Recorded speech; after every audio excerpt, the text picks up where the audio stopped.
आकाशवाणी मुंबई सादर करीत आहोत अवयव दानाविषयी जनजागृती करणारी डॉक्टर पारिजात गुप्ते यांची सुवर्णा रिसबूड हिने घेतलेली मुलाखत. दोस्तांनो, दुसऱ्याचं जीवन आनंदी आणि निरोगी रंगांनी सजवण्याची अनमोल संधी देणारं दान म्हणजे अवयवदान.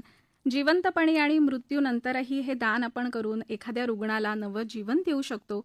या अवयवदानाचं नेमकं स्वरूप काय असतं, प्रक्रिया कशी असते, महत्त्व आणि गरज हे सगळं समजून घेण्यासाठी आता आपण संवाद साधणार आहोत पोटविकारतज्ञ डॉक्टर पारिजात गुप्ते यांच्याशी. यकृताच्या आजारांवर उपचार, प्रत्यारोपण ह्यातला प्रदीर्घ अनुभव असणारे डॉक्टर पारिजात गुप्ते हे डॉक्टर अवयवदानाविषयी सुद्धा जनजागृतीचं महत्त्वाचं काम करत आहेत. आणि आज आपण त्यांच्याकडनं आपल्या मनातल्या सगळ्या शंका, प्रश्न दूर करूया. स्वागत करूया डॉक्टर पारिजात गुप्ते यांचं. नमस्कार सर. नमस्कार सर, FM गोल्डवरती तुम्ही आज स्टुडिओत आलेला आहात आणि खूप महत्त्वपूर्ण विषयावरती आपल्याला चर्चा करायची. खूप साऱ्या शंका माझ्याही मनात आहेत, अर्थातच श्रोत्यांच्याही मनात असणार आहेत. तेही प्रश्न विचारून सहभागी होऊ शकतात. तर एक आपण नंबर त्यांना सांगूया की अवयवदानाविषयी जर तुमच्या मनात काही शंका असतील तर तुम्ही 86 57 66 10 71 ह्या नंबरवरती व्हॉट्सअप क्रमांक आहे, त्यावर मेसेज करून तुम्ही तुमचा प्रश्न आमच्यापर्यंत पोचवू शकता.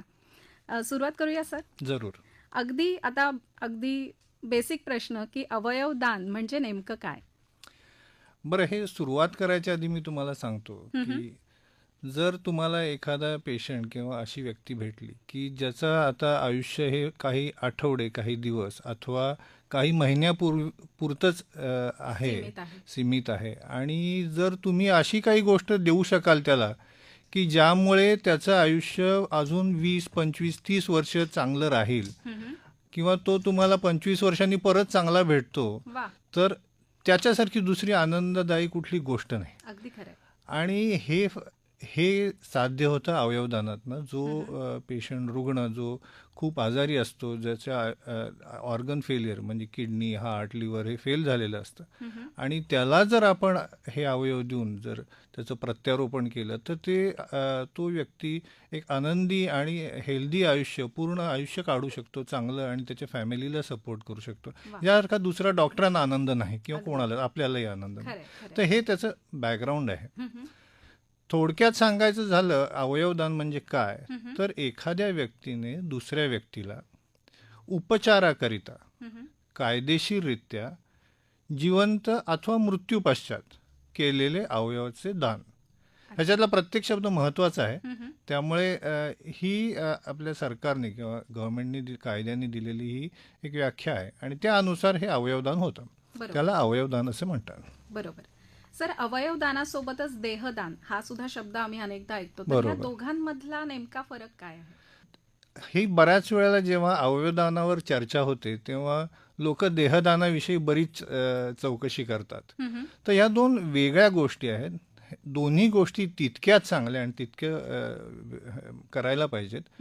पण जसं अवयवदान हे मूळ उपचाराकरता होतं, बरोबर हो की नाही, पण देहदान ह्यात उपचार न करता हे प्रशिक्षणासाठी किंवा संशोधनासाठी होतं. म्हणजे ट्रेनिंग किंवा रिसर्चसाठी होतं. तर आणि हा एक मूलभूत फरक आहे. आणि दुसरं म्हणजे अवयवदान जेव्हा म्हणतो आपण की हार्ट किंवा किडनी, लिव्हर हे डोनेट होतं, हे डोनेट होतं बऱ्याच वेळेला आयदर जिवंत किंवा मृत्यू पश्चात. पण ब्रेन डेथ असतं जेव्हा आपलं सर्क्युलेशन किंवा रक्ताभिसरण चालू असतं तेव्हा. आणि अवयवदान हे आपलं मृत्यू झाल्यानंतर, म्हणजे आपलं हृदयगती किंवा हृदयाचे ठोके बंद झाल्यानंतर जेव्हा घरी मृत्यू होतो किंवा हॉस्पिटलमध्ये आपण जे बघतो त्याच्यानंतर जे देहदान होतं त्याला देहदान असं म्हणतात, जिथे पूर्ण आपलं शरीर हे दान केलं जातं. सो हे खूप मोठा फरक आहे, पण तो जाणून घेणं खूप गरजेचं आहे. अगदी. आणि मला सांगा की नुकतीच आम्ही एक बातमी वाचली की राज्यात मरणोत्तर अवयवदानात पुणे विभाग आघाडीवर आहे आणि जे अंक आहेत ते खरोखर म्हणजे आम्हाला विचार करायला लावणारे असे आहेत की उत्सुकताही वाटते आणि असं जी भीती आहे तीही, दोन्ही गोष्टी समोर येतात त्याच्यातनं की 79 अवयव दान करणाऱ्या व्यक्ती मागच्या वर्षी पुणे विभागातल्या फक्त त्यांच्यामुळे 207 रुग्णांना जीवनदान मिळालं. म्हणजे केवळ 79 लोकांनी 207 लोकांचे जीव वाचवले. म्हणजे इतकं हे महत्वाचं आहे किंवा ही गरज कदाचित इतकी मोठी आहे जी आम्हाला अजून माहिती नाही. तर बरोबर. अवयवदानाचं महत्त्व आणि गरज आपण ह्याच्याबद्दल सांगूया. जसं मी सुरुवातीला सांगितलं, अवयवदान का करायचं हं, आणि ह्या अवयवांचं होतं काय पुढे. बऱ्याच वेळा सगळ्यांना माहिती आहे की अवयवदान ही चांगली गोष्ट आहे. बरोबर. पंतप्रधानही म्हणले, विराट कोहली म्हणले, सगळेच म्हणले की अवयवदान करायला पाहिजे. लोकांना हेही पटलेलं आहे की हे करायला पाहिजे. बरोबर. पण याचं पुढे होतं काय आणि कसं होतं याबद्दल लोकांना बरीच शंका असते. खरंय. तर हे अवयव जे आपण डोनेट करतो किंवा दान करतो, हे दुसऱ्या पेशंटमध्ये किंवा ज्या व्यक्तीमध्ये प्रत्यारोपण होतं, म्हणजे ट्रान्सप्लांट केलं जातं आणि त्यामुळे त्या व्यक्तीचा जीव वाचतो आणि त्याचं आयुष्य चांगलं होतं. सो हे अवयव जे दिले जातात हे प्रत्यारोपणासाठी वापरले जातात. हं, ही बेसिक आयडिया आहे. बरोबर. आता जर भारतात म्हणलं किंवा महाराष्ट्रात म्हणलं तर लाखो लोक आहेत ज्यांना कुठल्या ना कुठल्या तरी अवयव फेल झाल्यामुळे, खराब झाल्यामुळे प्रत्यारोपणाची गरज आहे. अच्छा. ह्या घडीला जर आपण म्हणलं तर भारत देशात साधारण अंदाजाने 2.5 ते 3 लाख लोक जरी आहेत, त्यांना कुठल्या ना कुठल्या तरी अवयवाची गरज आहे. बरं. मुंबई विभागात जरी बघितलं तरी किमान 2 ते 3 हजार लोक आहेत ज्यांना अवयवाची गरज आहे आणि त्यांची लिस्ट केलेलं आहे, त्यांनी नोंदणी केलेली आहे. अच्छा. तर ह्याची गरज खूप जास्त आहे आणि त्या मानाने आपल्याकडे होणारं अवयवदान हे खूप कमी आहे, बऱ्याच प्रमाणात कमी आहे. हं, त्यामुळे ह्याबद्दल जनजागृती करणं, याबद्दल लोकांना सांगणं ही एक मोठी गरज आहे. खरंय. पण किती तफावत असेल सद्यस्थिती, तुम्ही आज आकडे सांगताय की किती वर्ष एखाद्या पेशंटला थांबावं लागत असेल, उदाहरण द्यायचं झालं तर? तर जर थोडक्यात सांगायचं झालं तर जे रुग्ण आपल्याला अवयव मिळावे यासाठी नोंदणी करतात, हं, त्यापैकी 10% पेक्षा कमी रुग्णांना ॲक्च्युली अवयव मिळतात प्रत्यारोपणासाठी. म्हणजे 90% पेक्षा जास्त लोकांना अवयव मिळत नाहीत बापरे. आणि ते जीव गमावतात. अच्छा. आपल्या इकडे सर्वसाधारणपणे जर तुम्ही किडनीसाठी जर तुम्ही रजिस्टर केलं असेल तर तुमचा वेटिंग टाईम किंवा तुम्हाला किमान 2 ते 5 वर्ष वाट बघायला लागते. बापरे. त्या दरम्यान डायलिसिस, त्या दरम्यान खर्च, येणं जाणं, नातेवाईकांची परवड हा भाग आलाच. बरोबर. जर तुम्ही लिव्हरसाठी रजिस्ट्रेशन केलं असेल, नोंदणी केली असेल तर साधारण 6 महिने ते 1.5 वर्ष तरी लागतात. बरं. त्यामुळे यासाठी वाट बघण्याची खूप जास्त वेळ लागतो. त्या दरम्यान हॉस्पिटलमध्ये वारंवार ॲडमिट होणे, त्याचा खर्च होणे, त्याची काळजी घेणे आणि त्यातूनही जसं मी सांगितलं तसं 90% लोक आपला जीव गमावतात. खरं. त्यामुळे ह्यासाठी खूप मोठी गरज आहे आणि हे करणं खूप गरजेचं आहे. बरोबर. मला आता जाणून घ्यायला आवडेल की हे दान इतकं महत्वाचं आहे तर नेमकं कोणत्या व्यक्ती हे अवयवदान करू शकतात? आता ह्यात आपण जाणून घ्यायला पाहिजे की अवयवदान म्हणजे याचा स्कोप काय, याची किती आहे. तर आपण अवयवदान हे जिवंतपणी पण करू शकतो, सर्वसामान्य माणूसही करू शकतो आणि मृत्यू पश्चातही करू शकतो. बरं. अर्थ तर जिवंत असताना आपण काय देऊ शकतो, तर आपण किडनी देऊ शकतो. एक किडनीचे आपण सर्वांनी ऐकलेलं बघितलेलं आहे. आणि लिव्हरचा अर्धा भाग देऊ शकतो, कारण लिव्हर हे पूर्ण आपलं परत वाढून जातं. बरं. तर लिव्हर आणि किडनी हे आपल्याला जिवंत माणूस, कुठलाही माणूस देऊ शकतो. त्याचे काही क्रायटेरिया असतात पण त्याप्रमाणे डॉक्टर ठरवतात आणि देऊ शकतो. हे जिवंतपणी झालं. बरोबर. मृत्यू पश्चात म्हणजे ही आता परत यात 2 कन्सेप्ट आहेत की आपण जो नेहमी मृत्यू बघतो, जेव्हा हृदयगती बंद होते आणि हार्ट बंद होतं, त्यानंतर आपल्याला नेत्रदान करता येतं किंवा स्किन, त्वचा किंवा बोन्स हे डोनेट करता येतं. पण जेव्हा आपण अवयवदान म्हणजे हार्ट, लिव्हर, किडनी जे म्हणतो, ते आपल्याला जेव्हा आपला मेंदू मृत्यू होतो किंवा जिथे ब्रेन डेथ होतो, तेव्हा आपल्याला हे अवयव देता येतात. अच्छा. सो अवयवदान म्हणताना कोणालाही करता येतं, यात कुठलंही एज लिमिट नाही. पण जेव्हा आपण अवयवदान, जेव्हा हार्ट, लिव्हर, किडनी, पॅनक्रियास हे जे अवयव म्हणतो, ते फक्त मेंदू मृत्यूनंतर किंवा ब्रेन डेथ नंतर डोनेट करता येतात. अच्छा.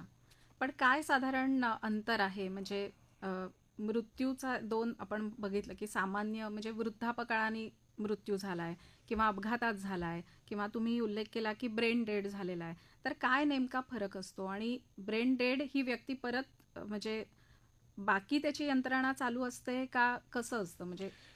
तर मूलभूत फरक असा आहे की ब्रेन डेथ हम्म, ही कन्सेप्ट अशी आहे की तुम्ही एक साधारण डोळ्यासमोर आणा की एक पेशंट आहे, हम्म, तो हॉस्पिटलमध्ये अतिदक्षता विभागात आहे किंवा हम्म, आय सी यूमध्ये ॲडमिट आहे. हम्म, त्याच्या सगळ्या म्हणजे सर्क्युलेशन किंवा श्वासोश्वासाच्या यंत्रणा ज्या आहेत त्या सपोर्टेड आहेत, म्हणजे तो व्हेंटिलेटरवर आहे, ते औषधं आहेत, पण त्याचं सर्क्युलेशन किंवा हार्टबीट चालू आहे. अच्छा. ही महत्त्वाची कॉन्सेप्ट आहे की तो व्हेंटिलेटरनी श्वास घेतो आहे, त्याची हार्टबीट चालू आहे, पण त्याचा मेंदू किंवा ज्याला मस्तिष्क स्तंभ असं म्हणतात, ब्रेन स्टेम, हम्म, हे पूर्णतः निकामी झालेलं आहे. अच्छा. आणि त्या माणसाला कायद्यानुसार हम्म, किंवा मेडिकली हे डेड किंवा मृत असं समजलं जातं, बर. कारण तो माणूस परत जिवंत होण्याची कुठलीही शक्यता नसते. नाही.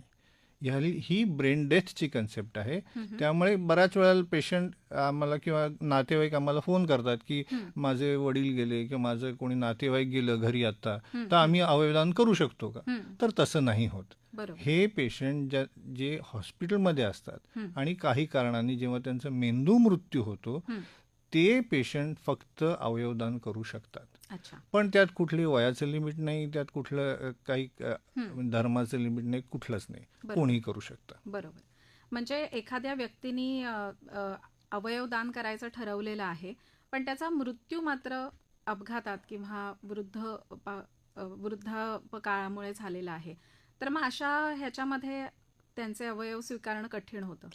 नाही, आता जेव्हा ब्रेन डेथ मी म्हणतो हां, तेव्हा ते मेन 2 कारणं असतात त्याची. हां, एक तर आपल्याकडे असंख्य प्रमाणात ॲक्सिडेंट होतात हो, आणि लोक हेल्मेट घालत नाहीत, काळजी बरोबर. घेत नाहीत, हम्म, आणि त्यामुळे डोक्याला मार लागतो हम्म, आणि त्यामुळे आत रक्तस्राव होतो किंवा मेंदूला इजा होते. आणि काही वेळेला मेंदूला इतकी इजा होते की हा मेंदू मृत्यू होतो आणि त्यामुळे परत ब्रेन डेथ असं डिक्लेअर केलं जातं. त्या पेशंटमध्ये आपण अवयव घेऊ शकतो. बर. किंवा नॅचरली नैसर्गिकरित्या पेशंटमध्ये आपण ऐकतो स्ट्रोक किंवा ब्रेन हिमरेज किंवा मेंदूमध्ये ब्लिडिंग झालं, त्यामध्ये जर ब्रेनला इतकी इजा झाली की आता हे मेंदू मृत्यू झालेला आहे, तर त्या पेशंटमध्ये आपण अवयव घेऊ शकतो. पण एकदा का हार्ट बंद झालं, हां, सर्क्युलेशन बंद झालं हम्म, काही काळापुरतं, तर त्या पेशंटमध्ये आपण अवयव घेऊ शकत नाही. त्या पेशंटमध्ये आपण डोळे नेत्रदान करू शकतो, अच्छा. स्किन देऊ शकतो, बोन्स देऊ शकतो किंवा देहदान करू शकतो. अच्छा. त्यामुळे मृत्यू कोणत्याही प्रकारे झाला तरी सुद्धा जर आपण इच्छा व्यक्त केली असेल की अवयवदान करायचंय, तरी सुद्धा आपला देह त्या काही ना कामी काही येणारच येणार. येस, काही ना काही कारणास्तव आपल्याला कामात येऊ शकतो. येणार आहे. डॉक्टर, अवयवदान कोण कोण करू शकतं? तर मृत्यूनंतरही ते करता येतं आणि जिवंत व्यक्ती सुद्धा अवयवदान करू शकते. तर आता मला ह्या जिवंतपणे केलेल्या अवयवदानाविषयी जाणून घ्यायला आवडेल की जिवंतपणे कोणत्या अवयवांचं दान आपण करू शकतो. आणि परत एकदा मनात प्रश्न स्वतःविषयीचा येतोच, म्हणजे दान वगैरे ठीक आहे, पण त्याचा माझ्या शरीरावर काही परिणाम होईल का? म्हणजे लगेच नाही दिसला तरी भविष्यात काही माझं आयुर्मान कमी होईल किंवा काही आजार जडू शकतो का? तर जेव्हा आपण जिवंतपणे अवयवदान करतो, तर त्यात मी जसं आधी सांगितलं की लिव्हर आणि किडनी याचं आपण दान करू शकतो. याची गरज एवढ्यामुळेच पडते की आपल्याकडे मृत्यू पश्चात जे अवयवदान व्हायला पाहिजे तेवढं होत नाही. अच्छा. त्यामुळे आपल्या देशात अजून तरी जिवंतपणीच जास्त अवयवदान होतं, म्हणजे नातेवाईकांकडनं अथवा नियर रिलेटिव्हकडनं. तर यात लिव्हरची अशी एक युनिक हे आहे कपॅसिटी की गुणधर्म आहे की लिव्हर जर आपण थोडं कापलं किंवा कट केलं तर ते परत वाढून जातं. अच्छा. म्हणजे देणाऱ्यामध्ये पण आणि घेणाऱ्यामध्ये पण. अच्छा. म्हणजे समजा 50% आपण भाग लिव्हरचा काढला आणि तो देणाऱ्या म्हणजे रेसिपिएंटमध्ये लावला, तर तो परत दोघांमध्ये 100% होऊन जातो. अरे वा. याचा अर्थ असा होतो की पुढे जाऊन अर्थातच त्या देणाऱ्याला कुठलाही लिमिटेशन राहत नाही, कुठलाही त्रास होत नाही, बरोबर. का त्यांना कुठली औषधाची गरज पडत नाही. हं. तसंच तुम्हाला माहिती असेल की किडनी आपल्या शरीरात 2 असतात. हो. तर जर योग्यपणे सिलेक्शन केलं दात्याचं किंवा डोनरचं, तर एक किडनी लिव्हरसाठी सारखं किडनी परत येत नाही, बरोबर. पण एक किडनी आपल्याला आयुष्यभर पुरेसी पडते आणि त्यामुळे पुढे जाऊन कुठलाही त्रास होत नाही. आणि हे आता किडनी ट्रान्सप्लांट किंवा किडनीचं डोनेशन हे आता जवळजवळ 40 वर्ष चालू आहे. आणि त्यात आता अगदी याच्यात काही सांगायची गरज नाही की डोनरला किंवा दात्याला पुढे जाऊन काही त्रास होत नाही. वा. त्यामुळे ज्यांना गरज आहे किंवा ज्यांची इच्छा आहे त्यांनी कायद्याच्या चौकटीत बसणार असेल त्याप्रमाणे जरूर अवयवदान करावं. निश्चित.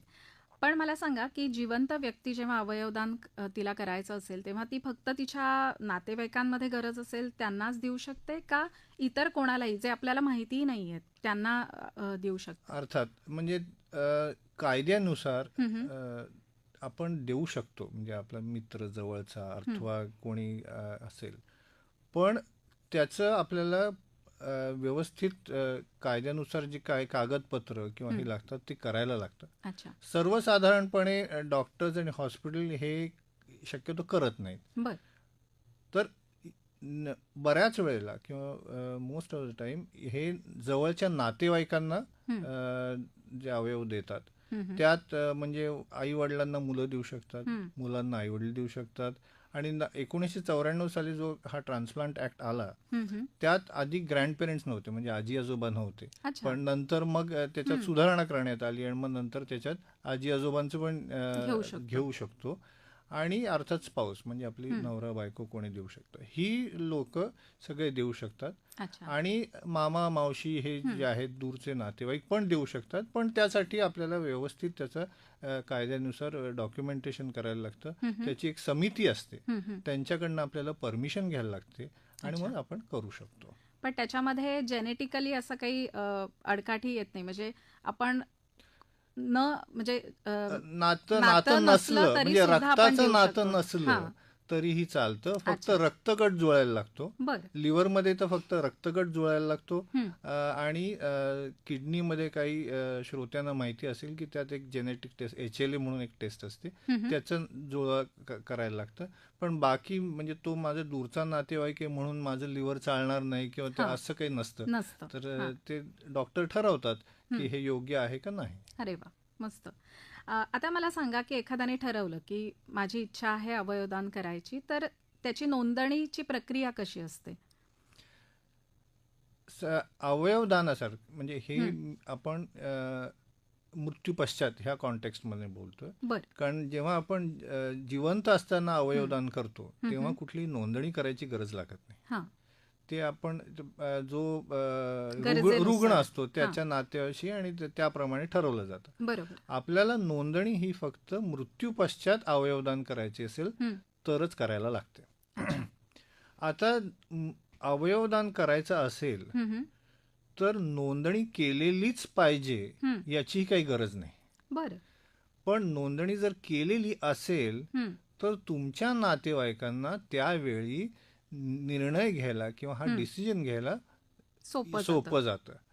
कारण जेव्हा समजा एखाद्या माणसाने ही इच्छा दाखवली की मला अवयवदान करायचं आहे, बरोबर, पण जेव्हा अनफॉर्च्युनेटली त्याच्यावर ही वेळ येते तेव्हा तो ह्या निर्णय घेण्याच्या परिस्थितीत नसतो. खरंय. त्यामुळे हा निर्णय त्याच्या नातेवाईकांनी घ्यायचा असतो आणि तेव्हा दुःखात किंवा इमोशनली हा निर्णय घेणं नातेवाईकांना अवघड जातं. बरोबर. तेव्हा जर तुम्ही नोंदणी केलेली असेल, ही इच्छा दर्शवलेली असेल, तर नातेवाईकांना किंवा डॉक्टरना हे सगळं कार्य घडवून आणण्यात बराच फायदा होतो, सुविधा होते. म्हणून नोंदणी केलेलं योग्य. अच्छा. आता कुठे नोंदणी करायची, तर आधी हे खूप निश्चित नव्हतं. आपण कार्ड भरत असो कुठल्या काही हॉस्पिटलमध्ये किंवा काही असेल तर तिथे कार्ड भरायचो आणि मग ते कार्ड नंतर कुठे जायचं कोणाला कळायचं नाही. आता गेल्या 3-4 वर्षात गव्हर्नमेंटनी एक नोटो म्हणजे national organ and tissue transplant organisation अशी एक वेबसाईट आहे किंवा संस्था आहे नॅशनल लेवलवर. त्याचे राज्यस्तरीय म्हणजे रोटो अशी आहे.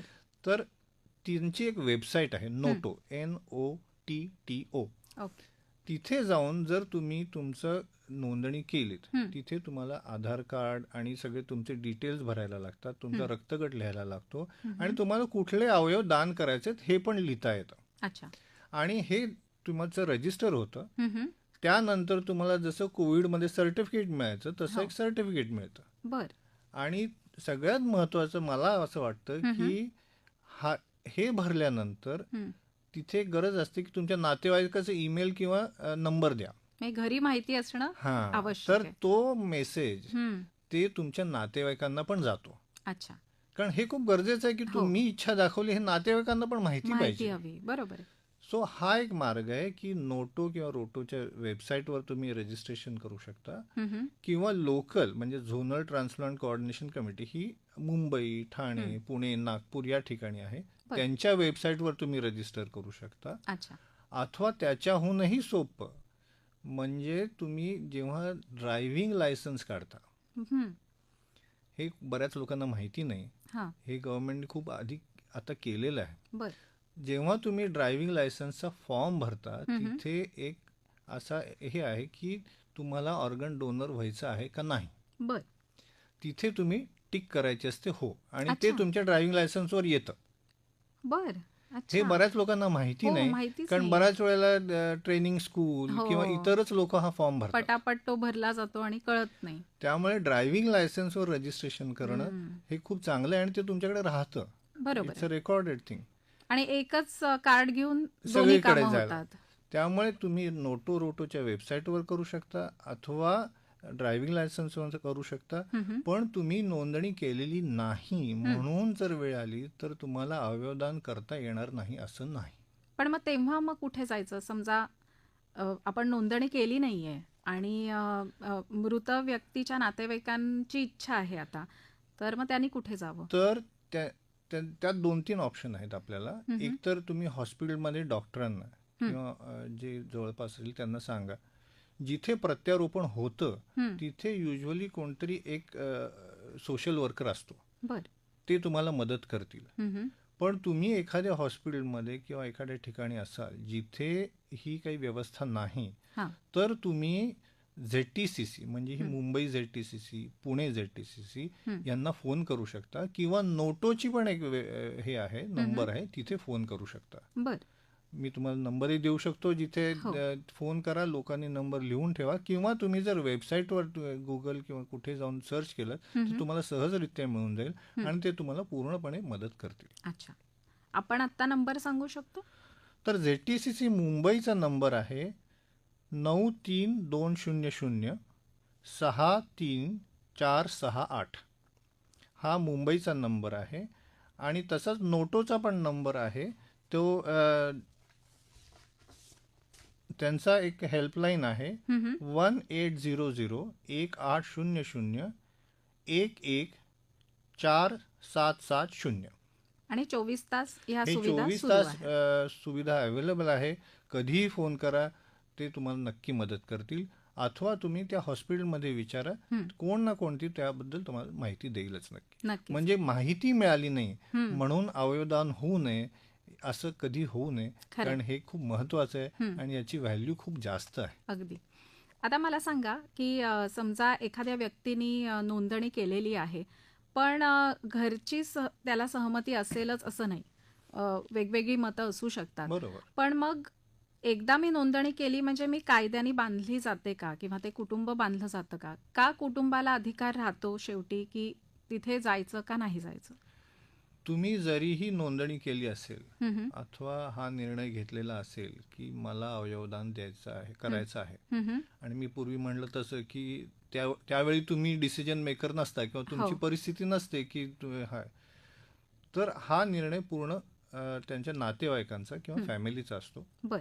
आणि जर नातेवाईकांना वाटलं की जर आम्हाला करायचं नाही तर तुम्हाला कोणीही फोर्स करू शकत नाही किंवा बळजबरी करू शकत नाही किंवा कुठलाही कायदा तुम्हाला अडवू शकत नाही की नाही आम्हाला तुम्ही करायलाच पाहिजे असं काही नाही. बरोबर. तर ऐन वेळी तुम्ही नाही म्हणू शकता आणि नाही ठरलं तर नाही म्हणू शकता किंवा नाही करू शकता. आणि जरी ठरलेला नसेल तरी सुद्धा ऐनवेळी करू शकता. अशी इतकी छान. बऱ्याच वेळा काय होतं की लोकांना वाटतं मी रजिस्टर केलेलं नाही, मी नोंदणी केलेली नाही, मग मला करता येणार नाही. बरोबर. तर तसं बिलकुलच नाहीये. आणि केलेलंही असेल तरी तुम्ही नाही म्हणू शकता. बरोबर. दोन्हीकडून तुम्हाला परवानगी आहे. इतकी छान आपल्याला सुविधा दिलेली आहे. फक्त आपलं मत आणि दृष्टिकोन बदलायची गरज आहे. आतापर्यंत आपण बघितलं की अवयवदान म्हणजे नेमकं काय, देहदान आणि अवयवदान ह्याच्यातला फरक काय आहे, त्याचे प्रकार काय, म्हणजे मृत्यूनंतर कसं करायचं, जिवंतपणी कसं करायचं.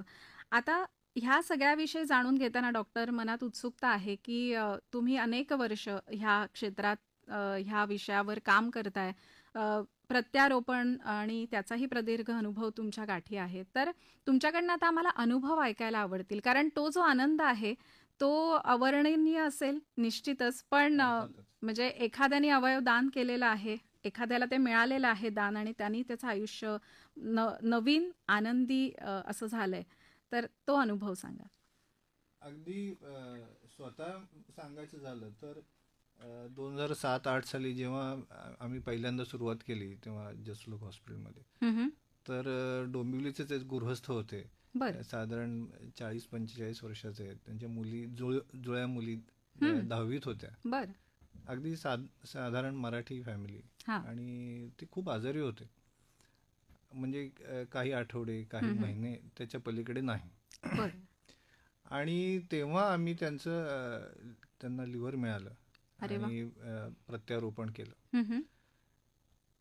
गेल्या महिन्यातच मी त्यांचा फोटो बघितला त्यांच्या नातींबरोबर. अरे वा, क्या बात आहे. आणि मुली सगळ्या चांगल्या सेटल्ड आहेत. ते हा, हा. उत्तमरित्या आयुष्य जगत आहेत. म्हणजे ह्याच्यासारखं दुसरं समाधान नाही. आज 17, 18, 20 वर्ष झाली. वा. ते एकदम चांगले आणि हेल्दी, आता रिटायर झाले आणि चांगलं सुखी जीवन जगतायत. वा. याचा आनंद दुसरा नाही. बरोबर. मला अजूनही त्यांची तो बेड आठवतो, हा. ती कंडिशन आठवते. खरंय. दुसरं सांगायचं झालं तर एक लहान मुलगी जिला जन्मताच दोष होता. अच्छा. आई वडील अगदी गरीब. त्यांची 10 वर्षाची मुलगी आधी रक्ताच्या कॅन्सरनी दगावली, बापरे. आणि ही दुसरी मुलगी आता झाली, आणि तिला लिव्हरमध्ये दोष आला. ती 1-1.5 वर्षाची होती. अच्छा. आणि तिला मग म्हणजे आई वडिलांवर आभाळच कोसळलं की आता काय, म्हणजे किती दुःख आयुष्यात, गरिबी, एक मुलगी गेली, दुसरी मुलीच असं. पण आज तिचं प्रत्यारोपण झालं. ती केवळ 1.5-2 वर्षाची होती.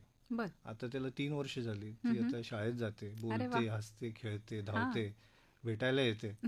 ते बघून त्याच्यापेक्षा म्हणजे त्या मुलीचा आनंद आणि त्याच्या आई वडिलांचा आनंद हा अवर्णनीय आहे. म्हणजे त्याची काही कंपॅरिझन नाही, त्याची काही किंमत नाही, त्याचं काही व्हॅल्युएशन नाही. बरोबर. असे अनेक अनुभव आहेत.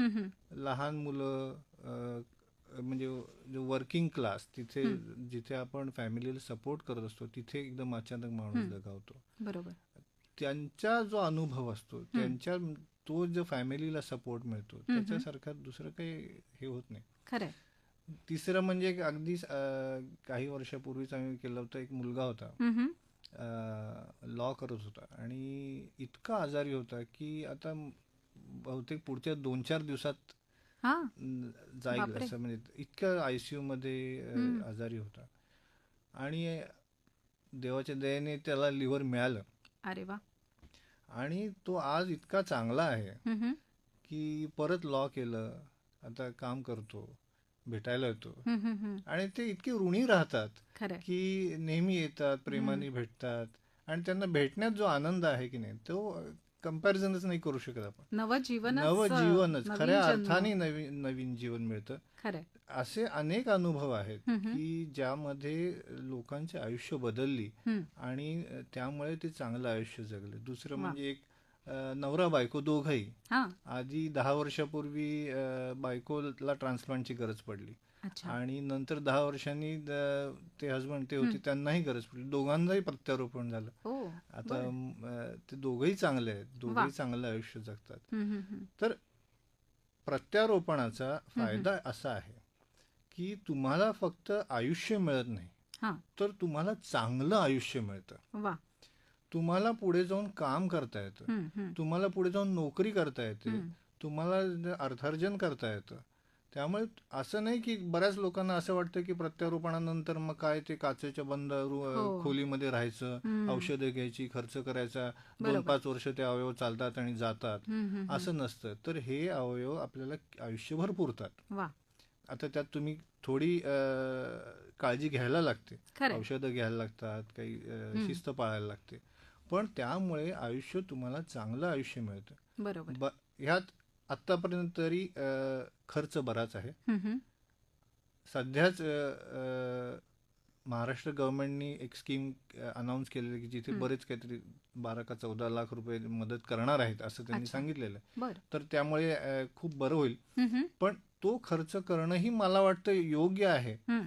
कारण त्यामुळे मिळणारं आयुष्य हो. किंवा त्या फॅमिलीला मिळणारा सपोर्ट हम्म. हा इतका मोठा आहे हम्म. की त्याचा आपण नक्कीच ते नंतर परत कमवून नंतर परत जमवून करू शकतो. खरंय. त्यामुळे हे अवयव जर बऱ्याच लोकांना काही छोट्या छोट्या कारणास्तव लोक अडून बसतात की हा. नाही आम्हाला असंच पाहिजे, आम्हाला बरोबर. तसंच पाहिजे, हम्म. हे का नाही ते का नाही, आम्हाला नॉनव्हेज खाणाऱ्या माणसाला द्यायचं नाही, अच्छा. आम्हाला बरं. ह्या धर्माच्या माणसाला द्यायचं नाही, अच्छा. किंवा असं असेल तर आम्हाला नको, सूर्यास्ताच्या आधी नको, सूर्यास्ताच्या नंतर नको, अशा बरं. बऱ्याच अडचणी येतात. हम्म. आणि त्याच्यावर मग आम्हाला बोलून आम्हीपेक्षा आमचे जे काउन्सिलर असतात किंवा तर ते समजवणं करणं. पण माझं असं म्हणणं असतं की ह्याचं जर तुम्ही मोठं जर बघितलं, बिगर पिक्चर ज्याला आपण म्हणतो, हो. तर त्याचा फायदा इतका जास्त आहे की या छोट्या घटना, छोट्या गोष्टी आहेत, ज्याच्यासाठी आपण उगाच अडून राहणं किंवा त्याच्यासाठी त्रास घेणं हे मला वाटतं योग्य नाही. आणि दानासाठी कुठलाही दिवस, वेळ, मुहूर्त बरोबर. ह्याची गरज नाही. नाही, म्हणजे अगदी. आमच्याकडे अनिरुद्ध कुलकर्णी म्हणून एक कोऑर्डिनेटर आहेत, हम्म. त्यांनी बरेच वर्ष यात काम केलेलं आहे आणि अच्छा. त्यांचे ते पुस्तक लिहू शकतील प्रत्येक अवयवदानाबद्दल. इतक्या कारण प्रत्येक अवयवदान ही एक वेगळी स्टोरीज असते, बरोबर. प्रत्येकाच्या गरजा वेगळ्या असतात, प्रत्येकाची वेळ वेगळी असते, काही त्यामुळे अवघड असतं. पण ह्याचं जर बिगर पिक्चर बघितलं तर ते खूप मोठं आहे आणि त्यातनं मिळणारा आनंद किंवा त्यातनं मिळणारं एक आपलं सॅटिस्फॅक्शन ज्याला म्हणतो ते इतकं जास्त आहे की कोणी त्याच्यासाठी छोट्या छोट्या गोष्टींसाठी थांबू नये. आणि तो आनंद डॉक्टर म्हणून तुमच्या चेहऱ्यावर मी अगदी सहज पाहू शकते. आणि मला वाटतं असा आनंद बघितल्यावर माझ्याही मनात शंका अवयवदानाविषयी अजूनही आहेत, नाही असं नाही, पण ते हळूहळू असं वाटतंय की त्या विषयावरती आपण विचार करू शकतो. कारण इतका जर आनंद दुसऱ्याच्या आयुष्यात आपण घेऊन येऊ शकत असू तर का नाही, नाही का? अगदी बरोबर. आणि पण मला एक आता अजून एक विचारायला आवडेल की तुम्ही मगाशी एक अनुभव सांगत होता, त्याच्यात ते कुटुंब गरीब होतं. तर मग अशी काही आपल्याकडे सुविधा आहे का की त्यांना मदत मिळू शकेल किंवा आपण काही त्यांना म्हणजे अवयवदान एखाद्याला नाही करायचंय पण त्यांना मदत आपण करू शकतो, असं काही सुविधा आहे? हे खूप गरजेचं आहे. हा चांगला प्रश्न आहे, कारण बऱ्याच वेळेला दोन गोष्टी प्रत्यारोपणात मध्ये येतात. एक तर अवयव मिळत नाहीत म्हणून, आणि त्याच्याही पेक्षा म्हणजे आमच्याकडे पैसे नाहीत, बरोबर, याचा खर्च आम्हाला परवडणार नाही. तर ह्या दोन गोष्टी सगळ्यात महत्वाच्या. हो. आपण पहिला भाग आता आपण त्याच्याबद्दल चर्चा केली. हो. दुसरा भाग म्हणजे पैसे कुठून. आता सगळ्यात महत्वाचं म्हणजे KEM हॉस्पिटलमध्ये आता प्रत्यारोपण सुरू झालेलं आहे आणि करतायत. डॉक्टर आकाश शुक्ला आणि ते आहेत ते योग्य प्रकारे, चांगल्या प्रकारे अवयवदानाची सोय आता तिथे आहे. त्यांचं किंवा किडनी ट्रान्सप्लांट, लिव्हर ट्रान्सप्लांट हे चालू आहे. मला वाटतं आता गव्हर्नमेंट सेंट जॉर्जेसमध्ये पण चालू करणार आहे. त्यामुळे जर गव्हर्नमेंट सेक्टरमध्ये जर प्रत्यारोपण सुरू झालं तर ही कॉस्ट किंवा पैशाची किंमत प्रॉब्लेम बऱ्याच कमी होईल. जर तुम्हाला प्रायव्हेट हॉस्पिटलमध्ये करायचं असेल, जो आता बऱ्याच लोकांना तोच ऑप्शन आहे, बरोबर, तर तिथे बऱ्याच ठिकाणी मदत होऊ शकते. अच्छा. काही ट्रस्ट आहेत, म्हणजे जसे टाटा ट्रस्ट आहे, बाकी पण बरेच ट्रस्ट आहेत जे अगदी चांगल्या प्रकारे लोकांना मदत करतात. आपल्या इकडे मदत करणाऱ्यांची कमी नाही, फक्त लोकांना विश्वास पाहिजे की जी आम्ही मदत करतो ती योग्य प्रकारे वापरली जाईल. तर बरेच ट्रस्ट आहेत जे आपल्याला मदत करू शकतात. मुख्यमंत्री सहायता निधीमधून 1-2 लाख रुपये मिळतात सगळ्यांना. आणि आता जी गव्हर्नमेंटनी स्कीम अजून अनाऊन्स केली, आता मला माहित नाही आता चालू झाले की नाही, पण त्यात 10 ते 12 लाख रुपये ज्यांची गरज आहे किंवा जे बिलो पॉवर्टी लाईन आहेत त्यांना ते मिळणार आहेत. आणि त्यातून बऱ्याच लोकांचा फायदा होईल आणि बऱ्याच लोकांना त्यातून प्रत्यारोपण करता येईल. सो सांगायचा मुद्दा असा आहे की पैसे नाहीत म्हणून कोणी अडून राहू नये. बरोबर. आमच्याकडे उदाहरण आहेत ज्यांनी साध्या रिक्षावाल्यांनी हं, किंवा जे छोटं दुकान आहे, शिवणकाम करतात, त्यांनी पण कुठून ना कुठून तरी पैसे जमवून हं. प्रत्यारोपण केलेलं आहे. वा. अजूनही अवघड आहे, हो. याबद्दल मला काही शंका नाही किंवा हं. पण अशक्य नाही. अशक्य नाही. हं. त्यामुळे प्रयत्न जरूर करावा आणि नक्कीच. जीव वाचवावा. क्या बात है. आता अगदी काही क्षण आपल्या हातात आहेत, तर खरं तर अजून प्रश्न आहेत, श्रोत्यांचेही प्रश्न अपेक्षित आहेत. तर ह्या मुलाखतीचा अजून एक भाग होऊ शकतो. 22 जानेवारीला ठीक 11:30 वाजता परत एकदा डॉक्टर पारिजात गुप्ते आपल्यासोबत असणार आहेत आणि आपण त्यांच्याशी आपल्या मनातले प्रश्न पुन्हा एकदा विचारून शंका दूर करण्याचा प्रयत्न करणार आहोत. तर डॉक्टर, पहिला आपला जो मुलाखतीचा हा भाग आहे, त्याची सांगता करताना परत एकदा अवयवदानाविषयी तुम्हाला थोडक्यात काय सांगायला आवडेल? अवयवदानाने जो फरक पडतो आयुष्यात हं, हं. किंवा जीव वाचतो, तो त्याची कुठेही कंपॅरिझन नाही. बरोबर. हे अवयव हे आपण कुठेही घेऊन जात नाही, खरंय. हे वाया जातात. हं, दान केल्याने जर एवढा फरक पडत असेल, हं, जिथे तुम्हाला त्याची काहीही किंमत लागत नाही, हं, त्यातून तुम्हाला खूप समाधान मिळतं, हं. तर सगळ्यांनी जरूर करावं. निश्चित. त्याच्यावर विश्वास ठेवावा की ही प्रक्रिया अगदी कायद्यानुसार होते बरोबर. आणि अनेक लोकांचा जीव वाचवतो. तो हं. एका अवयवदानातनं 8 लोकांचा जीव वाचतो. वा. एवढं जर आपल्याला हं. लक्षात आलं हो. तर त्याची किंमत, त्याचं मोल आपल्याला नक्की कळेल. निश्चित. सगळ्यांनी विचार करा, माहिती मिळवा हं. आणि जरूर करा. आणि ह्याच्यामध्ये कुठलीही सीमारेषा आपल्याला थांबवू नाही. शकत नाही. भाषा, प्रांत, धर्म कुठलाच नाही. कुठलाच नाही. सगळ्यांनी ह्याच्यावर होच म्हणलेलं आहे, कोणी नाही म्हणलेलं नाही. बरोबर. त्यामुळे जरूर करावं, विचार करा आणि अगदी. माहिती मिळवा. निश्चित. डॉक्टर, आज तुम्ही आमच्या स्टुडिओत आलात आणि इतकी छान सोपं आम्हाला करून अवयवदानाविषयी सांगितलेत. मला खात्री आहे की माझ्याप्रमाणेच आमच्या श्रोत्यांच्या मनातली ही भीती किंवा शंका अनेक कमी झालेल्या आहेत. डॉक्टर, तुम्हाला खूप खूप आभार. नमस्कार. श्रोतेहो, अवयवदानाविषयी जनजागृती करणारी डॉक्टर पारिजात गुप्ते यांची सुवर्णा रिसबूड हिने घेतलेली मुलाखत आत्ताच आपण ऐकली. ही आकाशवाणी मुंबई केंद्राची निर्मिती होती.